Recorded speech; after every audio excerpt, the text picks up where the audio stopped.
Good morning. It is NLS Double header race weekend. 5 and 6 races coming up, and the weather so far surprisingly nice. I mean, there's going to be some heavy showers at some point over the weekend, but fingers crossed not in the window for when we're actually on track. But this is Nurburgring, let's see what actually happens. One step closer to normality, masks are not required in outdoor areas in the paddock, which is quite nice. So not having to be behind a mask the whole complete day. Still in obviously closed rooms and awnings and the boxes, etc. They are required, but it's nice to actually not have a mask on and enjoy being out in the Eiffel. Anyways, it's now 45 minutes into qualifying. Christian is P1 at the moment, so the 34 car is sitting P1. We've got a new livery this weekend as well, so let's go check out the livery. Ben's out in the car now, and let's see where we start for NLS 5.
So, 7th on the grid in qualifying. After a promising start, we just didn't quite time the traffic and code 60s, etc. We know the pace is there, but yeah, starting in 7th, we're going to be in the pack a little bit to start with, so we might have to play the strategy to try and get out of that.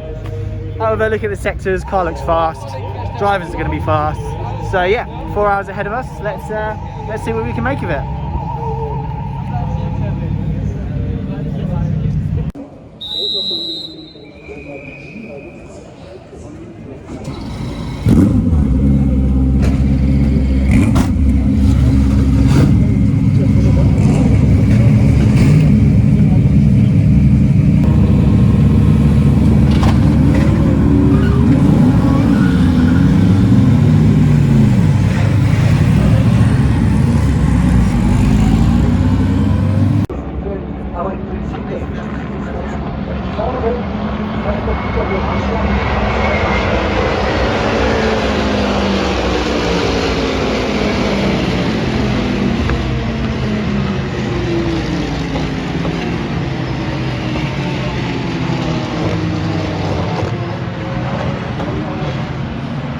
Okay, so mid-race update. It is just over 2 hours into the race, and we boxed early, so off sequence. That put us P1 for times, and then back down to P8 at the moment. But I think when all the pit stops have equaled themselves out, we're running about P2 at the moment.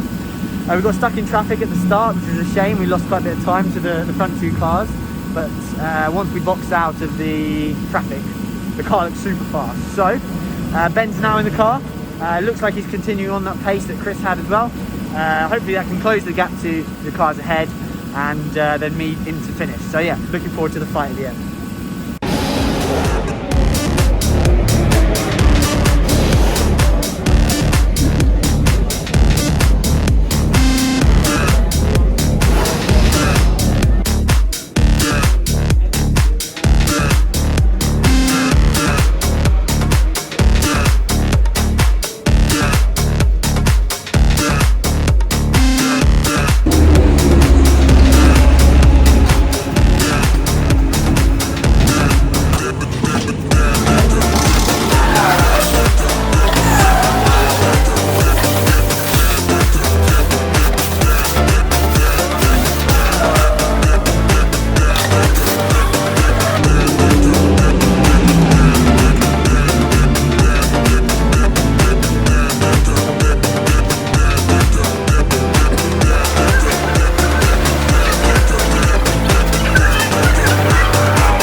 So it's 6 o'clock now, and 2 hours after the race is finished, and almost feels like the disappointment is now setting in properly, because we once again had a very strong chance of a win in this race. I mean,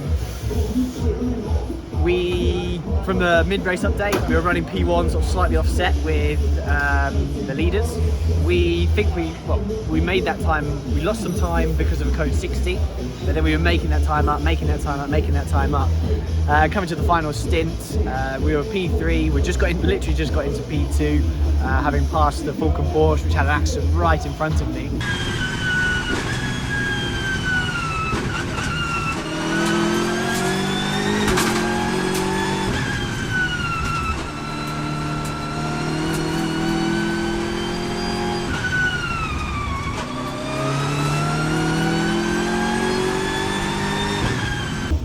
And then no more than sort of 2 or 3 minutes later, we had a rear right puncture. Just picked up a second place car and taken it out, and that's it. I think we've got a puncture. Is it on the leading car? We haven't, no, 34, number 34, with the second place car. So David Pittard in the Vulcanhorst M6 has got a right rear puncture. So and yeah, that was completely killed the race. One positive we can pull from that is the fact that the puncture happened on the Grand Prix circuit, and that means that I could get into the pits on the back entry, quick tyre change to go back out. We lost still like 3 minutes effectively and ended up P5 in the end, so a real great shame. The car has been so fast all day, the drivers have been so fast all day. Yeah, big shame to end up P5. So good thing is we've got another go at it tomorrow. I think it's going to rain tonight, so the day should probably start wet tomorrow and then it'll be dry, and fingers crossed for another strong result. We know the car's fast. Let's go do it.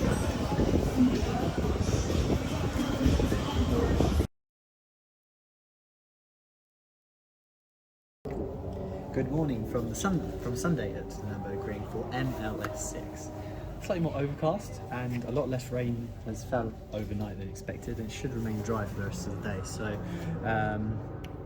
pole time at the moment is now 7:52.8, so clearly the track is fully dry and very quick. So Chris has just come into the pits now. He's just done his first run. He's currently sitting in P4, and there's still an hour of the session to go pretty much. So we will wait until the very end of the session. We're doing a little bit of a tyre test in the middle of qualifying, and then we'll go for a shot at proper quali run at the end of the session, and then we'll catch up then for where we'll start for the 4-hour race for NLS 6.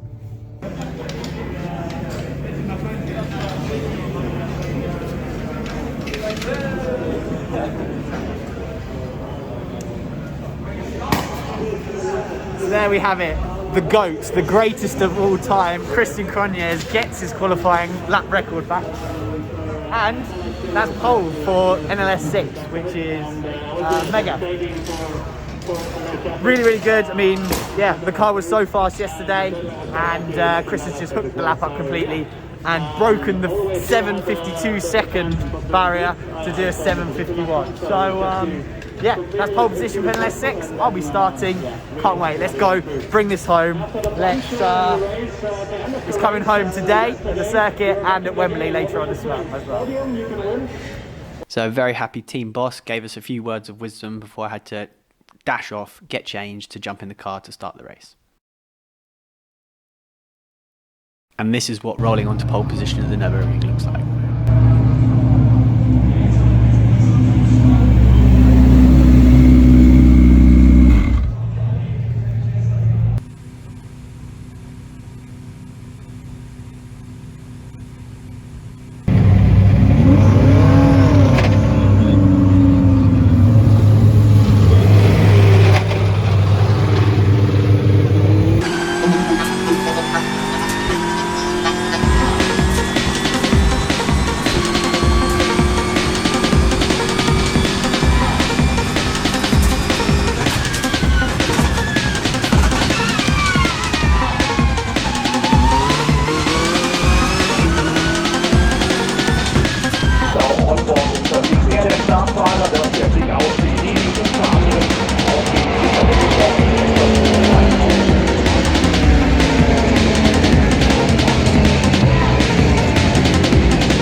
erhalten hat mit Ben Zack. Der hat gerade diesen Radau gemacht beim Rausfahren. Ich hab ihn sofort geschnappt, gesagt, komm, zieh die Maske auf, komm zu mir. David, P2 after your first stint. How hard was it to follow Frank Stippler? It's always hard to follow Frank. Such an experienced and fast guy. It's a pleasure to race with him. Always super hard, but always super fair. Advantages each car has. So the Audi, I think, is slightly quicker in some of the higher speed stuff, especially in the dirty air. I feel the M6 suffers a little bit in the dirty air because we're so sort of aero dependent. But the plan was just to stay as close as we can because, yeah, it's only 1 hour into the race and we know we have Chris and Ben to go in, are both super strong, super fast. The Vulcanor's car is super fast, so yeah, we want redemption for yesterday and get the win.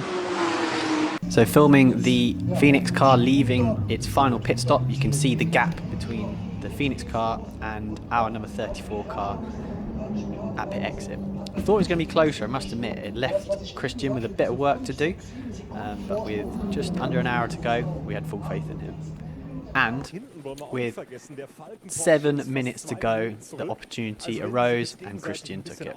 Das kostet die nichts, aber das sind natürlich Situationen, die auch irgendwann mal schief gehen können. Ein langsamerer Cayman im Weg und Krocknes geht tatsächlich daneben. Außenrum geht's hier nicht oder doch, das funktioniert. Außenrum Christian Krocknes vorbei an Vincent Kolb und die Walkenhorst-Mannschaft ist tatsächlich begeistert. Also von wegen, die pfeifen den zurück. And now with a faster car, we just needed Chris to stay ahead in a few key places and then bring it home. However, it was still pretty tight and pretty tough. Christian, being the ever professional he is, did the job, and the next pictures just speak all the words that are needed. David Pittard, und als Schlussfahrer Christian Krocknes mit diesem sensationellen Überholmanöver kurz vor Schluss in der Renault-Probe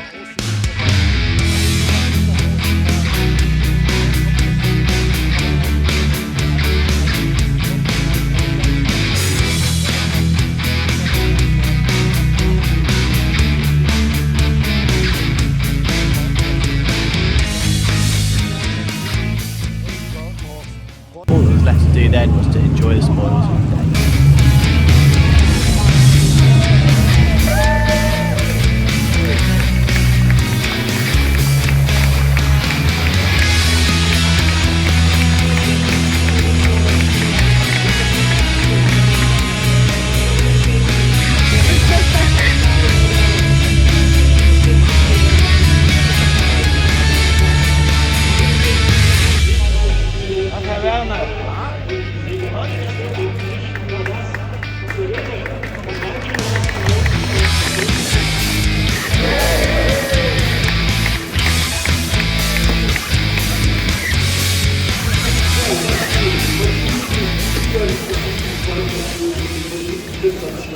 And this is what it looks like, celebrating with the team after a very successful day.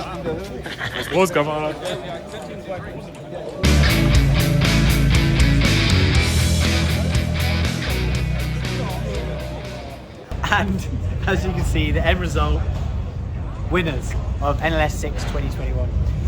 Yeah, super exciting final stint for Chris, closing down the leader, and just with the penalty overhanging the 5 car, we initially said no, you don't need to attack, we're fine, and then it was unsure, so Chris had to attack, made the move happen with 2 laps to go, and yeah, brought it home for the win. Second NLS win, super pleased, super proud of all the guys working so hard.